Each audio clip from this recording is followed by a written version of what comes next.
contratação. E o Botafogo dispensando o Jefinho, por exemplo. Fala galera, pra quem não me conhece, sou o Serginho, faço parte aqui da equipe Free Sport.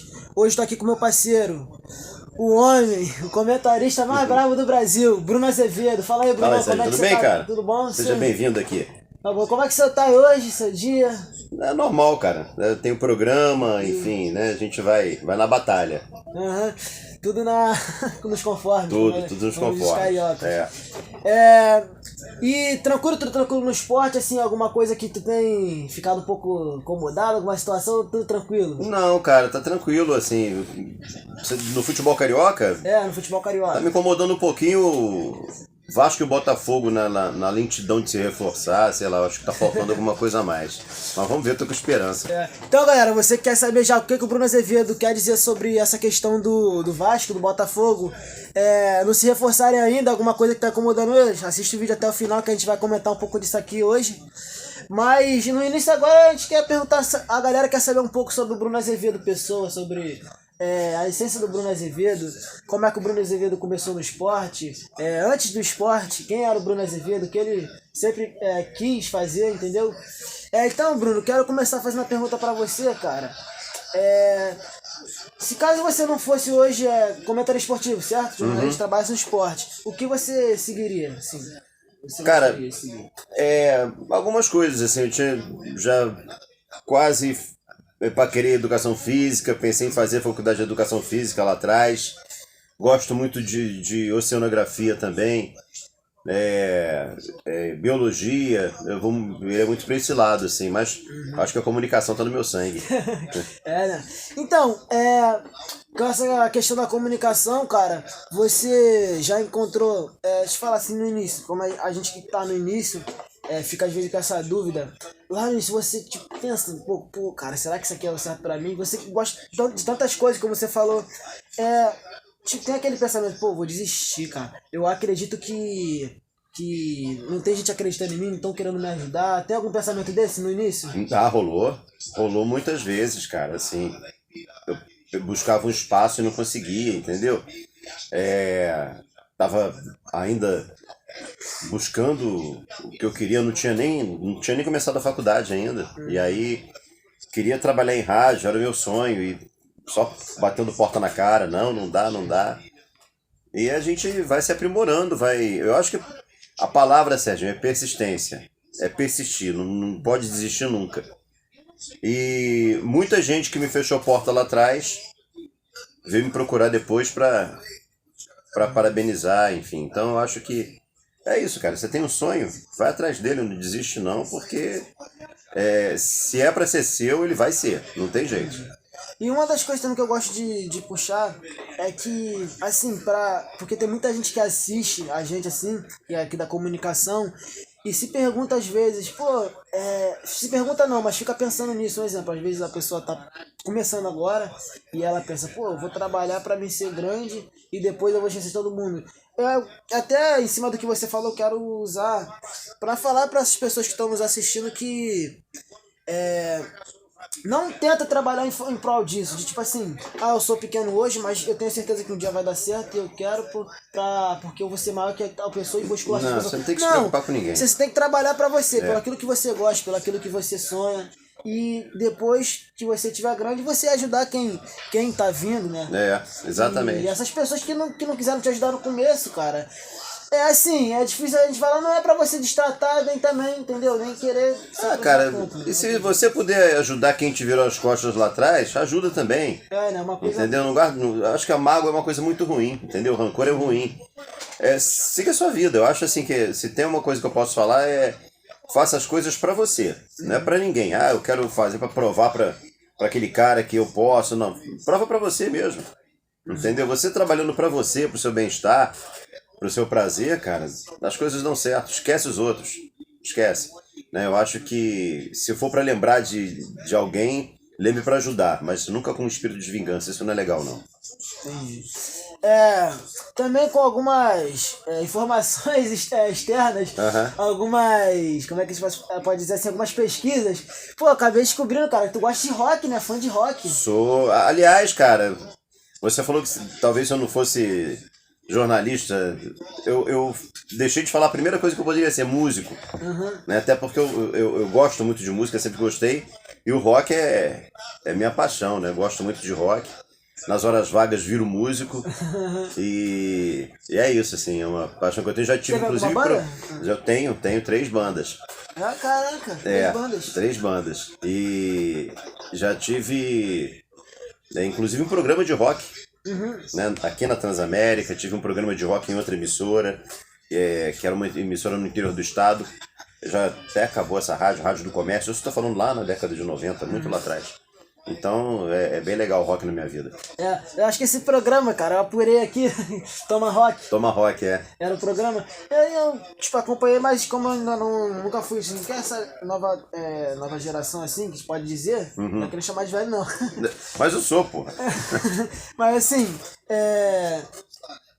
a gente assiste mais televisão, celular, Spotify, essas coisas, e acaba não assistindo tanta rádio. Então como é que funcionava mais ou menos esse programa, Toma Rock? Toma rock foi uma parada que eu idealizei, que era o seguinte, era só para promover bandas que estavam começando. Bandas aqui do Rio de Janeiro. Algo inclusivo? Totalmente. E aí a gente começava... Eu tinha um e-mail do programa que as pessoas mandavam as músicas. E aí tinha uma equipe, eu, Renato Ed, que é o diretor artístico da rádio. Aí a gente separava o que estava bem gravado, as coisas que davam para tocar. E a gente tocava na Transamérica e trazia a banda para uma entrevista. Entendeu? E cheguei a fazer, inclusive, um festival só com essas bandas, numa casa noturna em Botafogo. E foi bem legal, assim, era um programa para trazer novidade. E muita banda boa, né, foi revelada nesse programa. Teve uma, inclusive, Trio Frito, chamada Trio Frito, que abriu um show do Barão Vermelho no Circo Voador. Então, assim, tem um programa que eu tenho muito orgulho dele. Você disse dessa faixa noturna, você fez o quê? Uma espécie de festival? A gente reuniu bandas que tocavam nesse programa. Eu fechei uma casa noturna chamada Salum. Essa casa já acabou, não existe mais. Chamava Salum 79. E as bandas foram tocar lá. Era a noite do Toma Rock. Entendi. Entendeu? Foi algo bem legal ali, né? Onde conseguiu reunir. Uma coisa que eu não sei se você hoje consegue ter outros gostos musicais também, além do rock. Você tem? Tenho. Eu gosto muito de MPB. MPB, Chico Buarque, Caetano Veloso, coisa de velho, né? Curto rap. Gosto muito de rap. Mais antigo, mais atual? Não, os dois. Eu acho que as letras são bem legais. Interessante, né? E samba, mas samba não é pagode. Eu gosto de samba mesmo, entendeu? E aí, é isso assim, mas se você colocar tudo isso pra mim, você vai ter que escolher aí é o rock. É o rock, né? Bom, deixa eu te perguntar, hoje, como você falou dessa situação da inclusão na época com o rock, não sei se você, tipo assim, você falou que gosta de rap, mas não sei se é um grande fã, assim, de ir, talvez, em um show, ou ouvir sempre. Não, já fui em alguns, assim... Tem algum cantor, assim, um artista que tu... Emicida eu gosto muito. Tem um cara que apareceu agora em Minas, que eu não sei se eu vou lembrar o nome dele agora, daqui a pouco eu te falo, que é muito bom, gostei muito também das letras dele. Enfim, Projota tem muita coisa legal. Vou te falar, cara, eu escuto muito rap, mas eu nunca escutei muito Emicida. Não. Assim, não. Teve uma professora, até mandar safar, valeu, professora Josi. Nossa, minha professora de literatura, cara, ela fez um comentário sobre a música do Emicida. Ela falou que teve um show, não lembro agora qual foi, não sei se foi no Rap Festival, que ela falou que, cara, o show do Emicida dava a cara da semana de 22, assim, mais ou menos. Tipo, era algo cultural muito interessante, entendeu? Ele é muito inteligente. E tipo assim, mas eu nunca ouvi tanto, entendeu? Quando eu ouvi aquele mais Oroz, coisa e tal, uns caras assim, mas eu nunca ouvi tanto Emicida. Acho que eu vou até procurar mais saber sobre, até por conta disso, desses Procure que você vai gostar. Eu vou buscar sobre. Mas eu queria te perguntar, com essa questão do rap. Você, como na época você falou que, voltando para aquele assunto do rock, sobre a inclusão, você acredita hoje também, enxerga isso, o rock, o rap hoje, o trap, como uma verdadeira inclusão? Acredito. Por conta que tem algumas brigas assim na mídia e tal. Mas essas brigas, elas são superadas. Acredito, olha só.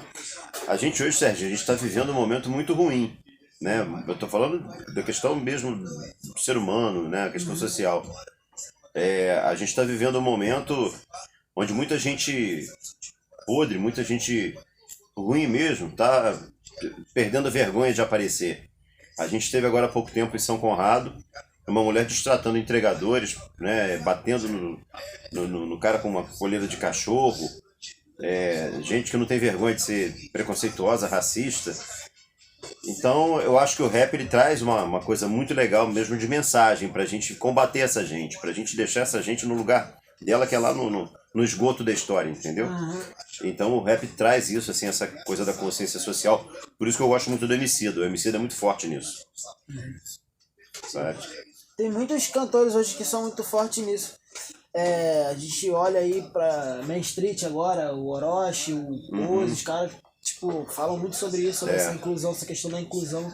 Acho que é muito importante que as pessoas vivam em harmonia, né? As pessoas se amem mais. Até por conta que, pô, às vezes, cara, muita questão de briga acaba acarretando numa sociedade ruim. Eu acredito nisso. Né? Mas tipo, a gente tá nisso. Às vezes uma briga assim entre eu e você aqui, a gente pode achar que não, mas influencia numa cidade ruim, porque amanhã ou depois... você eu já não sei, mas eu posso ter meus filhos e aí eu vou ensinar meus filhos aquilo que eu sei, entendeu? E eu acredito que você também, futuramente, vão ensinando aquilo que eles aprendem. Até porque, como a gente pode dizer, um professor, ele para ensinar, ele primeiro tem que aprender, né? Exatamente. E a gente pode funcionar assim. Mas sobre ainda continuando na questão da música, isso vem de família, alguma coisa? Vem. Minha mãe é professora de música. Caramba. Minha mãe é pianista. Poxa, trazer ela um dia pra ela tocar um piano pra gente. O difícil é trazer o piano, você vai ter que ir até ela. O piano é pesado. A gente vai até ela. Então que isso, cara? Então você já começou desde novo, né? Desde que. Na verdade eu tenho influência na música e na comunicação, porque minha mãe é professora de música e na comunicação meu tio, irmão do meu falecido pai, é radialista, aposentado, trabalhou na Rádio Nacional, enfim, né? Então a influência vem dos dois lados.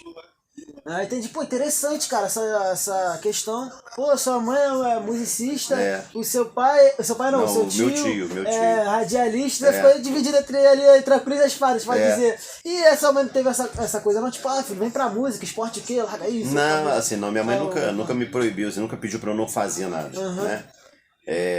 Ela tem um orgulho e gosta de me acompanhar. Mas é claro que ela tentou me ensinar piano. Eu não aprendi piano, aí fui pro lado dos instrumentos de cordas e tal. Mas minha mãe ela sempre me deu muita liberdade de escolher o que eu queria seguir. Entendi. Pô, então, caraca, paixão veio de berço, a gente pode dizer. Pode. Agora vamos falar um pouco sobre o esporte, cara. Assim, na época que você começou, qual foi sua primeira oportunidade? Você falou que muita gente fechou a porta, qual foi sua primeira oportunidade? Cara, minha primeira oportunidade foi um amigo, que é meu amigo até hoje, João Dalboni, o nome dele. O João, ele foi montar um programa de música numa rádio chamada Rádio do Comércio. Essa rádio ficava em Barra Mansa. Ficava porque a Barra Mansa ainda existe, mas a rádio acabou. E aí ele foi montar esse programa, chamava Arte na Geral. E precisava de alguém para fazer a apresentação com ele. E me chamou. Nisso eu já tinha tentado várias vezes. E aí eu fui para essa rádio. O programa acabou. Mais ou menos, em média, quanto tempo de formação? Tava começando. Acho que foi primeiro ano. E aí o programa... Só que o programa era horário comprado. E aí o programa acabou e eu tinha que sair, né? O programa acabou e eu fui no dono da rádio. O dono da rádio chamado Peninha. Falei, cara, me dá uma oportunidade, só tem equipe de esporte pra você. Nunca tinha pensado em fazer esporte. Então o esporte que te alcançou, né? Assim, ele te agarrou e falou, não vai sair. E aí eu fui pra equipe de esporte, que é uma coisa que eu nunca tinha imaginado na minha vida. E fui acolhido pela equipe de uma maneira muito bacana. Meu querido amigo saudoso, já morreu, J. Fará, era o cara da equipe, enfim. E aí começou. Aí dali, uma outra rádio que tinha uma equipe mais numerosa e tinha uma estrutura maior, me chamou, que era a Rádio Sul Fluminense, que era também em Barra Mansa. E dali, cara, da Rádio Sul Fluminense, eu trabalhei 13 anos na Rádio Sul Fluminense. Aí fui para a Rádio Globo, através do Heraldo Leite. O Heraldo me ligou, falou que estavam precisando de um diretor de jornalismo, de um apresentador na Rádio Globo de Macaé, que estava sendo montada. Aí eu me mudei para a região dos Lagos. Aí trabalhei na Rádio Macaé, na Rádio Globo Macaé. Só que durou um ano só, porque o garotinho, Zé Carlos Araújo, estava saindo da Rádio Globo, junto com o Gerson, com o Gilson, meu filho Gilson Ricardo, que faleceu há pouco tempo, e o Jorge Eduardo. E o Jorge falou, a gente está indo para um projeto novo, tal, Bradesco Esportes FM, que era na Band. Aí eu parti para a Band com eles. A gente ficou, acho que quase 2 anos nessa Bradesco Esportes, e o garotinho, só para frisar, o garotinho radialista, não é o garotinho político não, tá? E o garotinho falou, Bruno, eu tô indo pra Transamérica. Bora pra Transamérica? Eu falei, bora. E a gente veio pra Transamérica, a rádio era em São Cristóvão ainda, né? A gente veio pra Transamérica. Aí ele ficou também pouco tempo na Transamérica, ele foi pra Rádio Tupi, tá na Rádio Tupi até hoje, né? Ele, o Gerson e tal. E eu permaneci aqui, cara. Eu permaneci, aí tive um hiato, eu saí daqui, fiquei acho que 1 ano fora, um pouquinho mais, voltei e gosto muito dessa casa aqui. Aqui onde. Aqui você se sente em casa, né? Aqui eu me sinto em casa, a equipe é maravilhosa, eu trabalho com o Bruno Cantarelli, por exemplo, que a gente trabalhava desde essa época de Rádio Globo. Então é bem legal. Falando no Bruno Cantarelli, eu vi ontem, ele tava no programa, na narração do ele jogo tá na Prime, né? Na Prime Video. Prime Video. Tá com a Copa do Brasil ele, né? Não, ele na verdade ele narra não só a Copa do Brasil, ele narra pra Prime, assim. É verdade, tava vendo algumas coisas, tava sendo muito bem falado sobre as narrações dele na hora dos gols, cara, que ele narra de jeito apaixonado não. Ó, cara, eu vou te falar uma parada. Escreve o que eu tô falando aqui. A gente tem grandes nomes da narração no rádio. O próprio Garotinho, pra mim, é o maior deles, o gigante. Tem o Luiz Penido, fera demais. Enfim, Edson Mauro na Rádio Globo. Só que eu não dou 2 anos pro Bruno Cantarelli ser o maior nome do rádio esportivo no Brasil. Escreve o que eu tô falando. Essa entrevista a gente tá fazendo dia 13, não é isso? Hoje é dia 13. Hoje é dia 13, 13 de abril de 2023. 11h25, 31 segundos. Escreve o que eu tô falando. Daqui a 2 anos o Bruno Cantarelli vai ser o grande nome da narração esportiva do rádio. Cravou. Tô cravando. Caraca. E o comentarista? Bruno Azevedo. Não, aí não. Eu tenho muita gente boa, cara. Muita gente boa. Posso citar vários. Inclusive aqui na Transamérica, Gabriel Farias, que é fera pra caramba. Daqui a pouco ele tá chegando aqui. Já deve estar aí já. Ele tá na produção agora. Enfim, tem muita gente boa. Tem Cláudio Afonso, que tá... É uma outra fera. Francisco Aelo. Pô, é um cara sensacional. Tem muita gente boa. Gente boa. Então, Bruno Cantarelli, em 2 anos ou menos... Pode escrever. O maior do Brasil. Aí você, cara, como é que você conheceu ele, Gabriel Faria, assim? Foi aqui na rádio? Não, o Gabriel foi aqui, na Transamérica, né? O Bruno Cantarelli não. O Bruno Cantarelli eu apresentava o Manhã da Globo e eu tinha os repórteres da Rádio Globo que entravam com o noticiário dos clubes do Rio de Janeiro. E o Cantarelli era folguista na Rádio Globo, ele cobria o Botafogo. Então eu chamava repórter tal, não sei o que, com a notícia do Flamengo, pá. Era Cláudio Perrot, enfim. E aí, por vezes, entrava o Bruno Cantarelli. Só que eu conheci o Bruno Cantarelli só no microfone. Ele entrava, eu apresentando o programa. Quando eu fui para Bradesco, com o Garotinho, com o Jorge Eduardo, com o Gerson, o Gilson, o Bruno Cantarelli foi também. Aí eu fui conhecer o Bruno Cantarelli pessoalmente. E aí foi engraçado, né? Pô, você que é o Bruno e tal. E aí a gente acabou tendo uma amizade muito legal. Então você conheceu eles. Você conheceu eles no Bradesco, no Bradesco Esporte. O Bruno Cantarelli. Isso. Né? O Gabriel Farias não. O Gabriel Farias eu conheci na Transamérica. Gabriel Farias, o Léo Pinheiro, o Breno Monsef, essa galera fazia parte de um projeto chamado Fute Rio. E aí eles vieram para prestar serviço para a equipe da Transamérica e depois acabaram sendo incorporados ao time de verdade, entendeu? Entendi. Tá quanto tempo de casa aqui na Transamérica, mais ou menos? Tempo de casa? Eu vim para Transamérica em 2014. 2014. 9 anos, mais ou menos. Entendi. 9 anos. E aí de lá pra cá, só felicidade. Aí teve esse período que eu saí, que a gente saiu, e voltei ano passado. Voltei ano passado ou ano retrasado, não me lembro. Quando o lugar te escolhe, né? Porque, tipo assim, desde que tu sai, uma hora tu volta. Porque aquele lugar ali mais ou menos é o que te escolheu, né? Eu gosto muito dessa casa, assim. Eu acho que uma das casas que eu mais me sinto à vontade trabalhando, né? É a Transamérica. Agora, falando assim, um amigo que o esporte te deu. Bruno Cantarelli. Bruno Cantarelli? Que hoje a sua parceria com ele é muito forte. Eu poderia citar Gilson Ricardo, que faleceu há pouco tempo, que era um grande amigo também. Enfim, era um parceiraço, entendeu? E o Bruno Cantarelli que tá vivo aí. Você foi repórter de campo também? Fui durante muitos anos. Teve alguma entrevista que te marcou, cara? Várias. Fala uma aí pra gente aí. Cara, deixa eu ver assim, uma que tem me marcado. Eu fiz muitas entrevistas, né? Mas uma que tem marcado foi uma com o Edmundo. O Edmundo tinha brigado com o Romário. Isso foi nos anos 2000, início dos anos 2000. Ele tinha brigado com o Romário e abandonou o Vasco lá em São Paulo. O Vasco tinha um jogo contra o Palmeiras. Ele voltou pro Rio. E todo mundo querendo entrevistar o Edmundo e ninguém conseguia. Eu sabia onde ele ficava na praia, ali no posto 9 Ipanema. Ele foi pra lá. Ele estava sentado com o Renato Gaúcho, jogando gamão no quiosque. Eu tinha uma formação privilegiada, então. Aí eu falei, Edmundo, fala comigo e tal. Aí ele, cara, não quero falar. Eu falei, rapidinho, cara. E era gravador de fita ainda, pra você ter uma ideia, quanto tempo tem isso.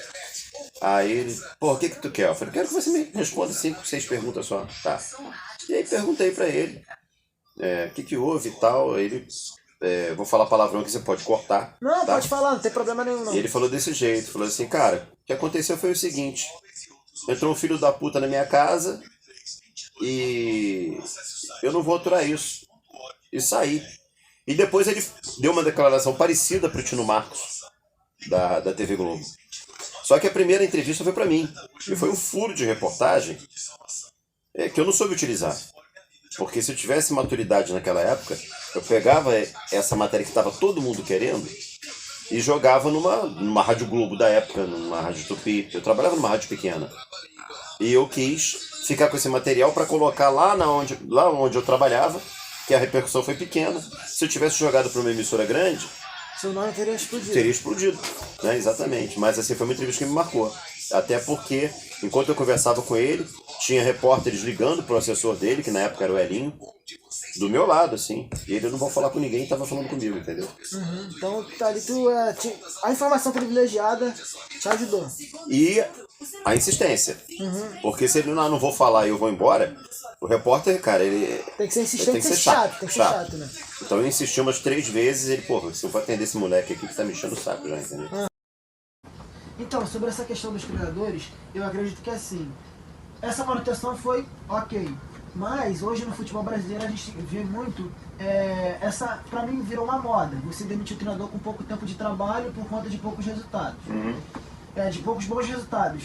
Eu acho que essa linha acaba soando um pouco uma moda. Hoje, pra mim, o John Testo é um cara que tá enfrentando muito essa moda, assim, batendo de frente com isso. Porque você viu o Luiz Castro, por mais que ele tenha alguns resultados ruins no Botafogo, hoje ele não cai. Né? O cara banca ele, nem se cogita falar o nome da demissão do Luiz Castro. Então eu acho que ele vem bater de frente e sou estranho ao ouvido do brasileiro por conta dessas demissões precoces com outros treinadores. Isso é uma realidade da SAF, né? Porque é o dinheiro dele, tá saindo do bolso dele. A multa rescisória é ele que paga, não é o clube, não é a instituição. Então isso vai ser uma realidade para esses clubes que estão com SAF hoje. Para você que apoia a SAF, essa é uma das boas soluções que a SAF trouxe, né, em questão do futebol brasileiro. Manutenção. É uma boa manutenção pro futebol brasileiro e pros clubes brasileiros. Agora, correndo um pouquinho mais pro final, até por causa do tempo,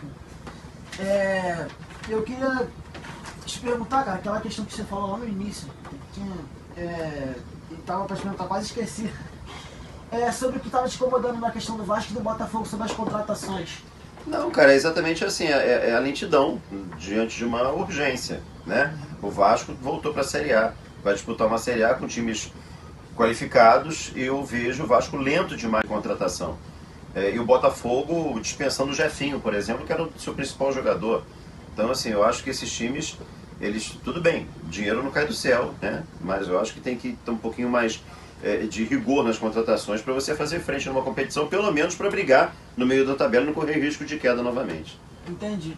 E finalizando, Bruno Azevedo, aquela pergunta que a gente foi comentar até no programa hoje, a gente teve uma pausa, para quem estava acompanhando a gente, depois teve o programa. O time do Bruno Azevedo, ele queria revelar aí, a galera quer saber. O Bruno Azevedo não tem time, mas para alguns, e hoje ele vai revelar que ontem ele foi chamado até de flamenguista. Eu sou chamado de flamenguista, botafoguense, de tricolor, de vascaíno. Quem me chama de vascaíno acerta. Eu sou Vasco. Aí, o homem é Vasco, ele revelou hoje aqui. Então, vai passar um pouquinho de raiva durante esses meses aí. Pô, pelo jeito, vamos ver. Tomara que não. Tomara que não, né? E a galera que chegou até aqui, muito obrigado pela sua atenção aqui com a gente. O Bruno Azevedo tá aqui. Você que quer ver o Bruno Azevedo participando com a gente aqui do canal mais vezes, comenta aí, todo mundo também segue aí nas redes sociais. Show. Fala a rede social pra eles. É Bruno Azevedo com 2 E's no Instagram. Bruno Azevedo com 2 E's. Com 2 E's. A galera que gosta do rock também, Bruno Azevedo é musicista, a mãe dele pianista. E aí você, que gosta da música também, do esporte, chega junto. Agradável, chega junto com ele. Então, Bruno, obrigado aí pela colaboração. Sucesso, irmãozão. Agradecer também o Júlio, que teve a participação dele pra me poder estar aqui hoje falando com o Bruno, que é nosso parceiro. Legal. E é isso, galera. Até o próximo, Free Sport 02, finalizando. Valeu.